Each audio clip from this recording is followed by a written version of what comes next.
In 2014, a man named Ethan and his wife Danny were spending a weekend together on Vancouver Island, which they had done many times before. The couple has a lot of experience on the island and just camping in general.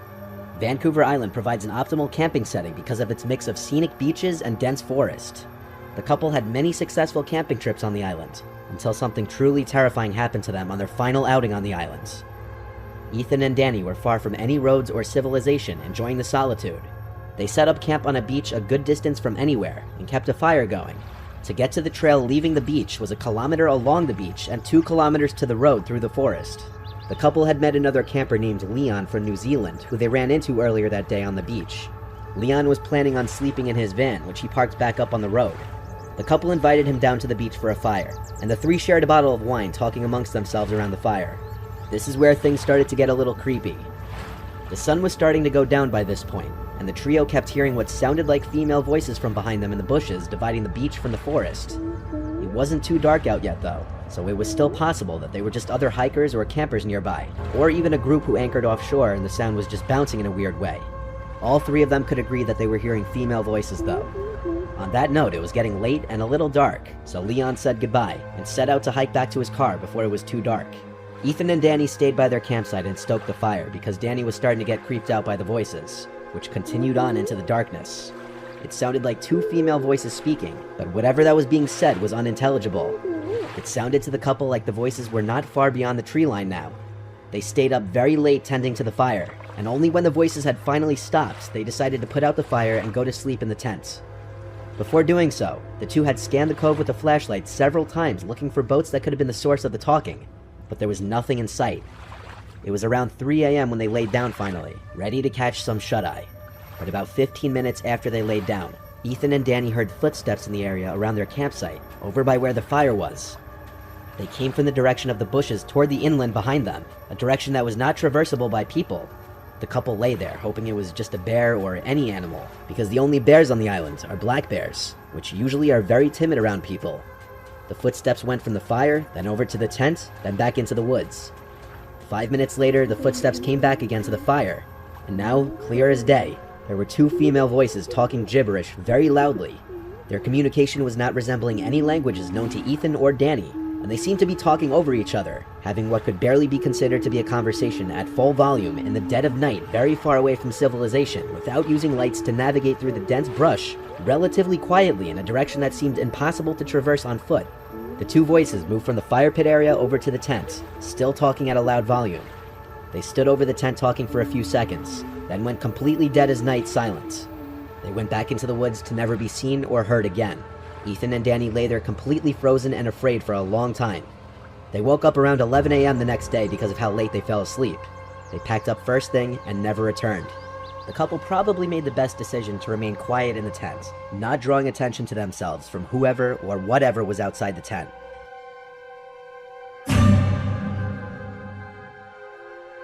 The following pictures you're about to see were taken by hikers Kylie Cashwell and John Stone, who both live in Eagle Mountain, Utah, a small town south of Salt Lake City. For the past few years, they had been exploring forests in search of interesting things, and one day they found it. One day Kylie was hiking in Cedar Fort, just 5 miles south of Salt Lake City.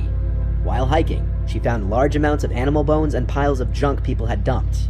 But things started to get strange when she started coming across strange symbols and animal parts scattered throughout the forest, some of them in weird formations. On September 15th, she decided to bring her friend Josh along with her to show him in person the unusual things she was finding. This time, the two came across something even more disturbing. On the trail, there was a severed deer head and a pentagram surrounded by deer legs, which were not there the first time Kylie walked the trail. The sun was going down, and after getting their pictures, they agreed it was time to head back to the car. But the more they walked, they realized they didn't recognize the path they were on. So the two start looking around for anything that could refresh their memory of where they were. But as it got dark out, the two accepted that they were lost. With nothing but their phone flashlights to navigate, they started getting the feeling they were being watched. As they picked up their pace, the two started to hear the trees and bushes moving at least 20 feet to their right, made more concerning by the fact that there was no wind that night. The two started to panic and hurried onto a trail they found, hoping it would take them back to Kylie's car. Just when things couldn't seem to get any worse, Kylie and Josh heard a scream so deep and horrific that it sounded neither human nor animal. The two sprinted down the trail, Kylie making a conscious effort not to look back, but Josh did. And Josh claimed to see a large black figure on the trail behind them, too big to be a human. The two made it to the car by some stroke of luck, losing whatever was chasing them. So they left the forest and went straight home. Upon doing research, Kylie found documents of common cult practices reported in those woods, as well as numerous murders and disappearances that happened in the area throughout the years. Like Ethan and Danny in the first story, Kylie has not returned since. Deep in the woods in northern Germany, two friends were hiking in an area formerly territory of the German Democratic Republic when they came across these strange periscope-like pipes protruding from the ground. Feeling either brave or foolish, they decided to investigate further. They discovered a doorway hidden behind several bushes, covered by a large wooden lid. What they found hidden beneath the ground is a pretty disturbing piece of history. The doorway led to a huge abandoned army bunker. There were several tunnels leading off in different directions, which intersected a long central corridor. There were so many different directions to go that exploring the place felt like going through a maze to the two friends. They tried not to stray far away from each other in fear of getting lost. That's how big the place was. As they ventured deeper into the structure, they came across German writing on the wall, which translated to "help." Curiosity still got the better of them, and they continued deeper into the bunker. And as they did, the structure became more and more decayed. More writings were found on the walls, this time reading, "Hello Satan, I love you." Some of the rooms and corridors were flooded and smelled like sewage. They made their way into a very large room with a strange machine in the center. It's very possible the previous occupants had fled the bunker in a hurry, as there was a single shoe still stuck in the sludge on the floor. Why wouldn't someone have time to grab one shoe unless they were in a hurry? The structure was believed to be an old military bunker, possibly used for shelter by the Nazis during World War II. But why did the soldiers seemingly leave in such a hurry? And whether they were the ones who had written the warning messages on the walls is unknown. In this last story, for the person's safety, I'll refer to him as just Bill. Bill is an avid hiker who in 2016 was visiting his brother upstate New York near Downsville.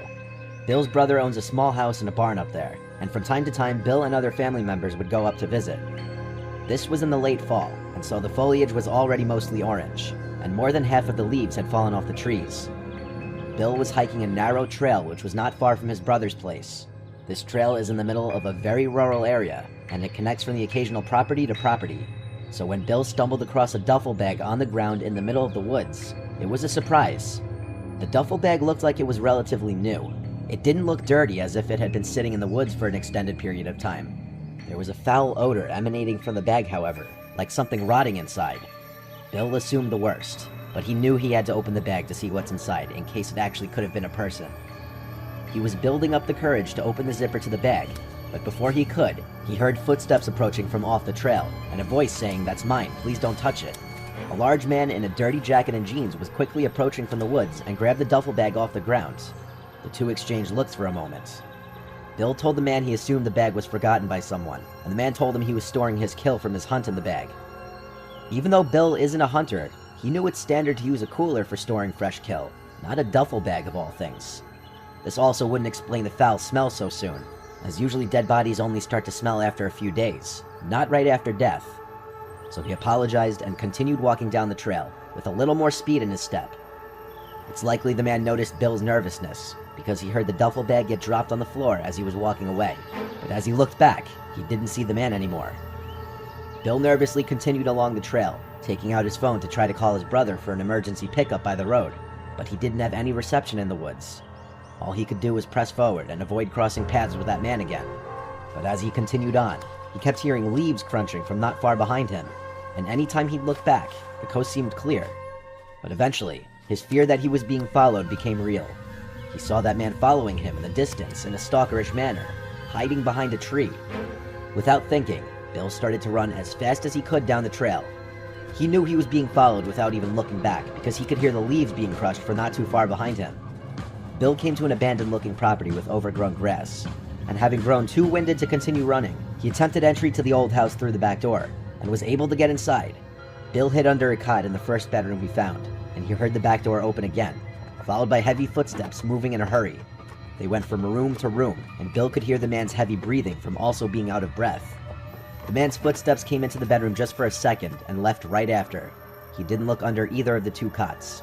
Bill heard the back door to the house open and slam shut again, but he laid under the cot for another half an hour, not taking any risks. He only got up when he realized it would be dark soon, and he needed to get to a road to call for help. He proceeded to leave the house and run down the dirt trail by the house that was most likely once used as a driveway, which led him to a road. From here, he eventually hitched a ride with a passing car, who gave Bill a lift back to his brother's house, where Bill would call the local police department and report his encounter. Given the severity of the case, police would show up to the house to get a more detailed description of the man's face, the location it happened, and other information. Though it was never technically confirmed what was in that duffel bag, the rotting smell would already be clue enough. But the fact that the man so intently chased after Bill shows that he was hiding something that he didn't want any witnesses for, most likely dumping a dead body.